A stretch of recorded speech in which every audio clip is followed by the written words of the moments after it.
तरफ तुम परेशान हो, दूसरी तरफ आर्य परेशान है। तुम दोनों के प्रॉब्लम्स को सुलझाने के लिए मैंने घर पे माता की चौकी रखी है। तुम्हें आना है। मैं जरूर आऊंगी। पता नहीं मुझे ऐसा क्यों लग रहा है कि तुम यहाँ कुछ ढूंढने आई हो। राजनंदिनी जी को माफी को खुद की सेल्फ रिस्पेक्ट को। क्या? सर मैं बस एक बार उनसे मिलकर ना उनसे माफी मांगना चाहती हूँ। क्या आप प्लीज मुझे उनसे एक बार मिलवा सकते हैं? अनु, मैं तुम्हें राजनंदिनी से नहीं मिलवा सकता।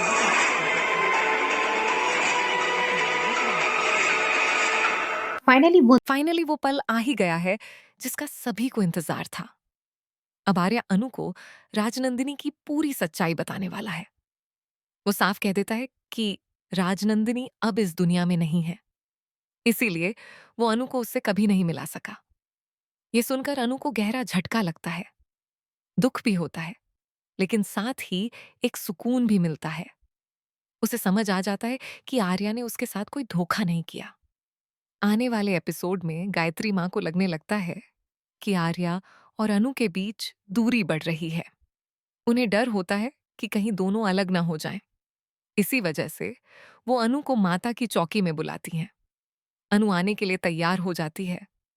उसके दिल में एक ही सवाल होता है, राजनंदिनी की सच्चाई। अनु आर्यवर्धन के घर पहुंचती है, माता की चौकी चल रही होती है। इसी बीच अनु चुपचाप आर्या के कमरे में जाती है। वो उससे सीधे राजनंदिनी के बारे में पूछती है, लेकिन आर्या मना कर देता है। वो कहता है कि वो इस विषय पर बात नहीं करना चाहता। ये सुनकर अनु का दिल टूट जाता है। वो वहां से जाने लगती है। तभी आर्या उसे रोक लेता है और यहीं पर वो पूरी सच्चाई बता देता है, राजनंदिनी की मौत की सच्चाई।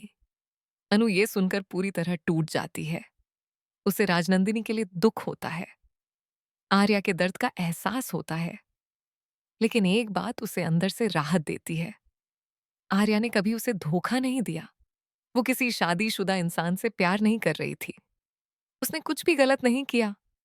यहीं पर अनु आर्या को माफ कर देती है।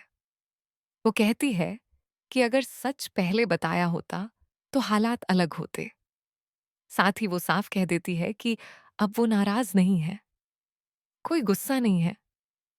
आर्या के दिल का बोझ भी उतर जाता है। उसे डर था कि अनु उसे छोड़ देगी, अब सब ठीक हो जाता है। फाइनली आर्या और अनु के बीच सब कुछ सही हो जाता है। अनु खुश नजर आती है और आने वाले एपिसोड में एक बड़ा मोड़ आएगा। आर्या अपने दिल की बात कहेगा, अनु को प्रपोज करेगा और शादी का सवाल भी पूछेगा। आगे की कहानी अब और भी दिलचस्प होने वाली है। हाँ।